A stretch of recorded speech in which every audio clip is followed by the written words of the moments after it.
Hi everyone, it's Asia Marquet here, Lemon Creation, and I'm hoping that you know what kind of weird thing happened today with my art journaling. Something is different, so what is it?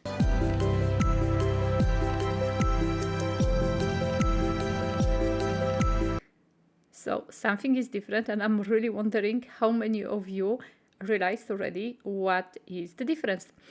I don't know if I'm gonna tell you straight away. Maybe I'll keep the suspense a little bit going, because it's a weird project, really.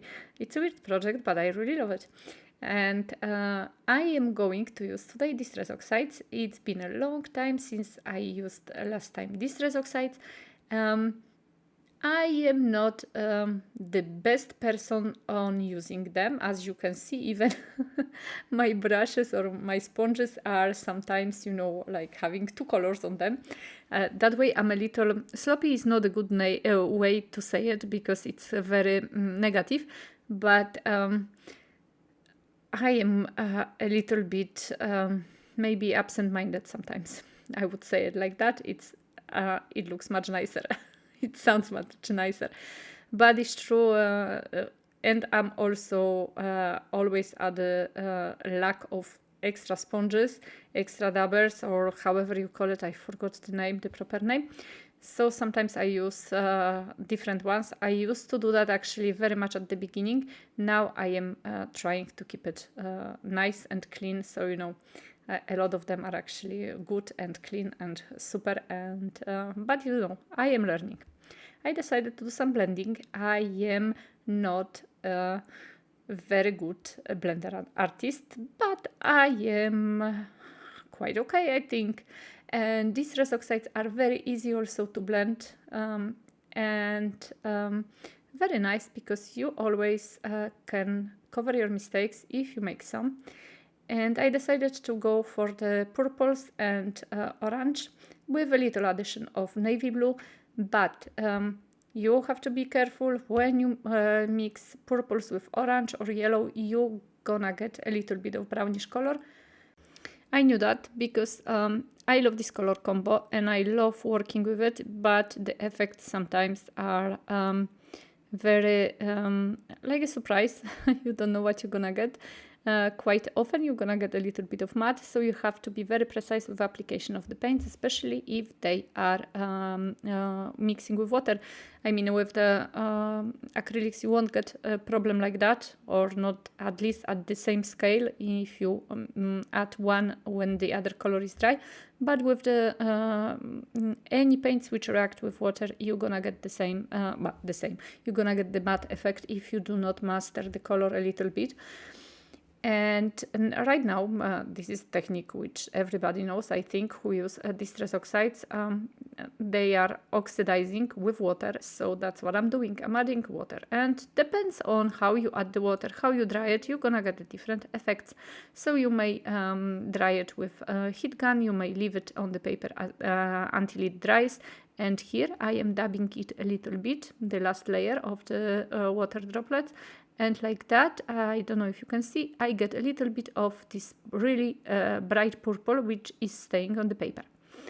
I'm gonna also add a little bit of splatter with different colors, make it a little bit nicer. The difference in the color is not very visible just because I'm using the same colors. If you were to add colors which are completely different, you would see them clearer on the paper, but otherwise, they kind of tend to disappear one into the other because they are very similar. So I'm basically adding purple on purple. And I add a little bit of leftover paint with my acetate just to see what kind of effect I'll get. The effect is really nothing special, but I didn't also put too much of my heart into it. I just wanted to see different effects I can get with the different application techniques. Once again, I'm reminding everybody that the full list of products it's gonna be given to you in the description box under this video. So sometimes you have to open the small, click on the small letters at the end of my description, which says more, and then you're gonna get a drop down menu, not drop down, you're gonna get a description box rather. And in this description box, you're gonna get list of products and also affiliate links, which you can use at no cost to you. I'll get some small commission, like 10% commission out of that, which helps me also very much in my art journey. But I'm just saying that to you so you can know you don't have to look for the stuff over the internet. You have everything given in the description box below, so it's also simple for you. And now I am gonna be cutting this page into 2 pieces, and as always, I wanted to eyeball it. This big piece is too big for me. It's A5 size, but I was thinking it's too big for me. But I have this beautiful ruler I got with this mat, which is special for stenciling, but I use it, as you can see, for everything. I got in my local shop, Action. And it's a very nice mat with magnets, and it had this ruler, and the ruler is super cool, and it actually is like, you know, it has 0 in the middle, so I don't have to calculate, for example, 29 divided by 2, which I know very well, but still it's always some bit of help.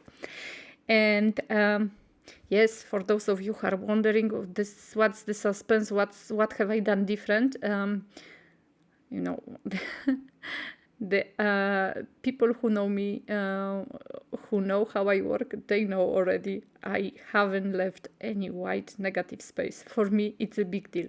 I know for a lot of you, it's normal way to do art journaling, to do the projects. For me, it is a big deal to not leave any white space. I do love white space, but sometimes I feel like you know, I've done too many projects of the same sort, and also it's Halloween, so it kind of needs to be darkish, and if I leave white space, it's not gonna be dark enough. So that's why I am using, or for this project I filled up all the page with the Distress Oxides, and I love it, and adding a little bit of black at the edges makes it a big difference. Now I'm trying to blend a little bit of the colors, like a little bit of the purple. Then later I think you're gonna see I'm blending a little bit of orange to just kind of reduce the harshness between the black edge and the rest of the project, or like this one here. But otherwise the black edges are super perfect. I'm sorry guys, I think like I'm kind of going crazy today with I cannot get the words right. I had a bad day today. I actually broke my car by accident. I haven't noticed that there is a sidewalk. Seriously, I don't know what I've done. And I broke the car. I got a flat tire like straight away, and I had to still come back like 100 meters home. So I am very, very exhausted and very sad, and there is a big reparation coming because the tire is completely flat, and I just changed it and bought new ones for the winter. So I'm really, really really disappointed with myself a little bit, but well, things like that happen. I drove for so long without any accidents, and it has to happen at some point, I guess. I don't know, but that means that next designs, next stamps and stencils are gonna go away in time, because now I have to get the money to fix my car. So I am a little disappointed because the designs are made, actually. I made a few designs of stencils and stamps, but I'm not gonna produce them now. I'll fix my car first, because I need the car to be able to bring children to the school, if it's called, or to their extra curricular, I think it's called, activities. So hard day, and it's hard for me to concentrate and not to make mistakes in English, and English is not easy sometimes. But coming back to the projects, because I'm chatting up and the time goes and I'm doing things and, you want to know what I'm doing. Pretty straightforward for now. I am using for the very first time my very new stamps. This one is called Branch Out, and I am gonna emboss them. And this is also, for those of you who know how I work, something maybe not unusual, but something which doesn't happen very often, because me and embossing powder, we do not love each other at all. So when I am embossing, everything flies and nothing really works like I want. And in this case, you're gonna see it didn't also. But I took the best of it and I actually turned it, I think, into something I really loved.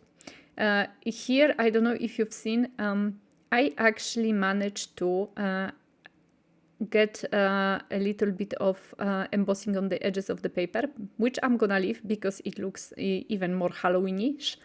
And there was 2 leaves which didn't printed very well, so for that I have this embossed pen from Ranger, which is super cool. It comes in white and black.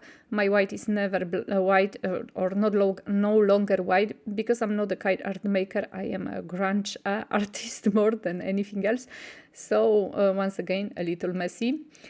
And I decided to add a little bit, not add, I added the second branch on the second piece of paper, but I decided to twist it upside down this time because I didn't want that on both papers I'll have like a bottom orange and top purple. So this time I changed it and I have top orange and bottom purple. Or maybe it's gonna be completely different later on. I don't know. I played with 2 pieces of paper and I don't remember now which one is which one is the top and which one is the bottom. Doesn't matter. I had a person who wrote in the comment, "It's impossible to understand you." I think I'm gonna get a lot of comments like that after this video. I am really sorry, guys, but I really fancy actually talk to you a little today, and I thought that maybe, since I changed the my ways today, it's gonna be good to talk to you. So that's what happened. This is what I don't like, embossing powders. So these embossing powders, of course, got stuck to the Distress Oxide, because I added a little bit of Distress Oxide just before I added the embossing ink. And silly me, because those of you who work a lot with embossing powder, you do know that this is no way to go about it. But look at that. Isn't that Halloweenish? I really love the effect. And when I was a little bit upset with myself, when I've seen that happen, and when I've seen there is no way to recover from that, because how can you, with a brush, remove the embossing powder from between the leaves and branches, which are very tiny, I decided to leave it like that, and it gave me some kind of like a, very nice Halloweenish look. I like it. And I'm gonna leave it like that, and I think maybe I even prefer this card at the end, not card really, because that's gonna be an art journal page, but I prefer the messy one, than this one, which is less messy. But I love this one as well. I love the branches especially. I don't know why I haven't done a stamp like that before, because I think branches are so very cool to use in a lot of projects, and so maybe one day I'm gonna do a different ones once again, but for now I'm happy with those, and they're stamping really well. I'm really happy. Quick drying, because you have to dry it with a heat gun for once. You don't have to wait and be impatient forever. And look at the effect, guys. It's really, really beautiful. And also the effect with China ink is really nice. The China ink stayed like kind of raised on the surface, and it looks very nice, and kind of also shines a little bit. I don't know why. So for this project, I was thinking I'm gonna use my digital files. My digital files, which you can find either in my Etsy shop or in my normal shop under the tab digital. And so I cut these, I wanted to say hamsters, They're not hamsters, those bats. But I didn't like that. I found that they are too, they have to be, you know, like anchored at the bottom, and I thought that the rest of the page is left very much without anything. So I decided to go for the beautiful designs on acetate from Patrycja Pieczara Dreamy Attic, which are called Manufaktura Straszaków. That's the Polish name, so I don't even ask you to remember that. And I decided to go with them because they are super cute. They are like a little bit scary, but more cute than scary, and I really love them. I just wish she did them with the stamps, but acetate is also good. What I don't like about acetate is that it's so hard to take pictures, and when you do a video, a lot of the surface is not visible because of my lighting, but they are so cute. So I decided finally to go with them. I am wondering, what would you prefer? If those are the ones you prefer, or rather my bats. I'm not sure. I think I made a good decision, but you know.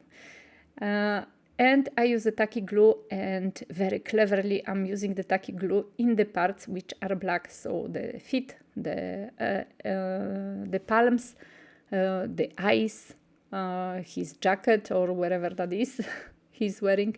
So like that, I try not to put it on the see-through spaces, because like that you may see a little bits of glue, even though this glue dries clear, but still. And that's what I'm doing here.